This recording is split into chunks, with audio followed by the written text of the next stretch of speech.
Halo semuanya, kembali lagi bersama dengan saya di mana kita akan membahas beberapa hal terkait dengan kegiatan yang ada di sekolah. Nah, kali ini saya ingin memberikan contoh apa saja sih penerapan proyek P5 yang dapat kita terapkan di sekolah, khususnya dalam hal ini adalah jenjang SMP di kelas 7. Nah, jadi bagi teman-teman guru yang ingin melaksanakan atau menerapkan kurikulum merdeka pada tahun ajaran baru ini, tentunya kita masih bingung akan beberapa hal, khususnya ini adalah proyek profil pelajar Pancasila atau P5 ya, yang akan diterapkan. Nah, kira-kira apa saja sih kegiatan-kegiatan yang dapat kita masukkan di dalam proyek P5 yang akan kita terapkan nanti? Oke, mari kita lihat satu persatu. Oke, halo semuanya, ini adalah pembahasan kisi-kisi UP khusus mata pelajaran IPS ya. Jadi ini di buku berdasarkan kisi-kisi yang diterbitkan oleh Kemdikbud. Nah, ini adalah khusus mata pelajaran IPS. Jadi di dalam sini sudah ada penjelasan dan juga contoh soalnya. Nah, jadi kita akan menjelaskan setiap indikator, kemudian kita akan melihat juga contoh-contoh dari soal-soalnya. Nah, ini dia. Oke, khusus bagi yang mau-mau saja ya. Ini tidak gratis alias berbayar. Kenapa berbayar? Karena dibuatnya dengan pikiran dan tenaga dan juga waktu. Jadi ya begitulah. Ini khusus bagi yang mau-mau saja. Dijamin harga bersahabat. Semoga teman. Yang pertama adalah pameran karya.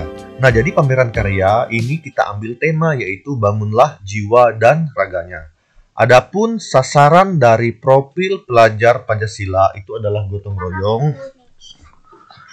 kreatif.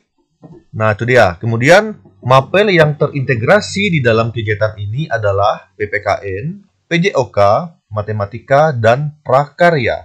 Nah, jadi untuk mapel yang tergabung di dalam proyek ini akan berkolaborasi untuk menciptakan sebuah kegiatan yaitu pameran karya. Jadi silahkan Bapak Ibu bersama dengan rekan-rekan guru mata pelajaran membuat modul dari proyek ini, di mana pelaksanaannya ini yang akan direncanakan dilaksanakan pada bulan Desember pada minggu kedua dan minggu ketiga di semester yang pertama. Ini adalah contoh kalender pendidikan jika kita ingin melaksanakannya.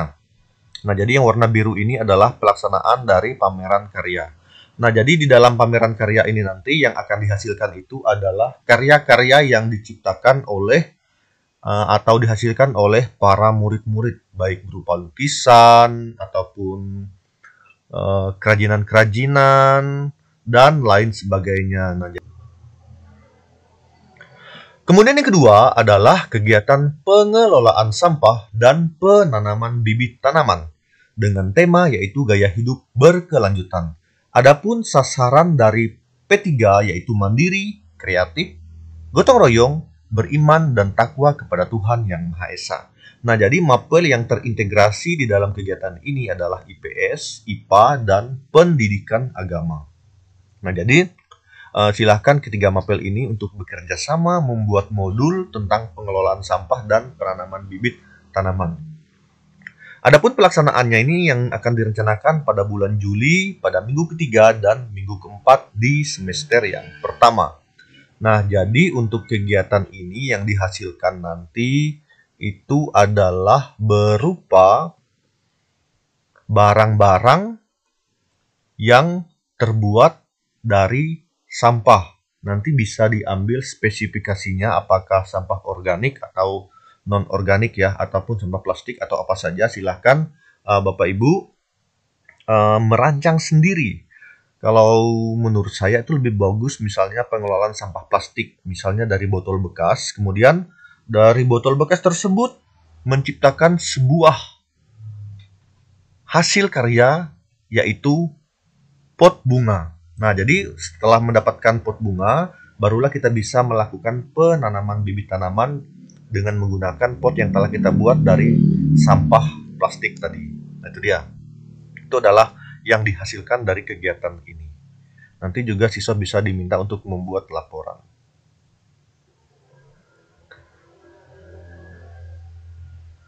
Kemudian yang ketiga, yaitu bazar pentas seni dan ekonomi kreatif.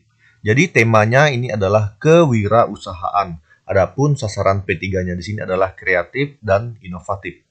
Sedangkan mapel yang terintegrasi dari kegiatan ini yaitu mata pelajaran IPS, Seni Budaya, dan Informatika. Di mana pelaksanaannya ini direncanakan pada bulan Juni pada minggu pertama di semester yang kedua. Ini dia. Minggu pertama dan minggu kedua ya.